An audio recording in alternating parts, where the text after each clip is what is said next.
ঢাকার নিচে আরেকটা ঢাকা আছে।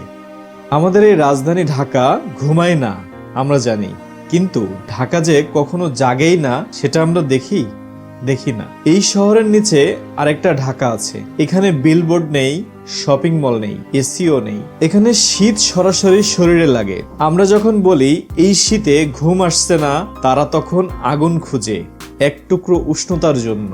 এই শীতে সবচেয়ে ভয় পায় কারা জানেন? যাদের দেয়াল নেই, যাদের মাথার উপরে ছাদ নেই, যাদের মাথার উপরে আছে খোলা আকাশ। এরা জানে শীত একটা মৌসুম না, শীত একটা পরীক্ষা, যেটা পাশ করতে না পারলে শরীর আগে হার মানে। এই ঢাকা আমাদের চোখের সামনেই থাকে, কারণ আমরা তাকাই না।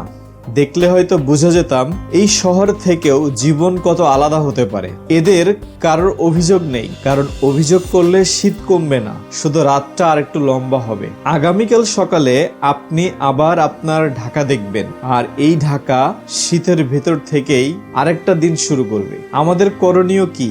শীত বা রোদে বাইরে থাকা মানুষদের জন্য আমরা ছোট হলেও বড় কিছু করতে পারি, যেমন কম্বল, গরম কাপড় বা খাবার বিতরণ করা, যাতে তাদের শরীর ঠান্ডা বা ক্ষুধা রোদে না ভোগে। এক কাপ চা বা পানি দিয়ে তাদের একটু স্বস্তি দেওয়া যায়, যা হয়তো তাদের দিনের সবচেয়ে বড় উপহার। দিনের শেষে আমরা যদি তাদের কাছে একটা বন্ধুত্বপূর্ণ হাসি, কিছু কথা বা আমাদের সময় দিতে পারি, তাহলে তাদের মনে হবে কেউ তাদের পাশে আছে। এই ছোট্ট মানবিক আচরণও অনেক বড় পরিবর্তন আনতে পারে। প্রয়োজনে আমরা স্থানীয় এনজিও বা স্বেচ্ছাসেবী সংগঠনের সঙ্গে যুক্ত হয়ে আরো কার্যকর সাহায্য করতে পারি। এবং ছোট ছোট উদ্যোগ নেওয়া যায়।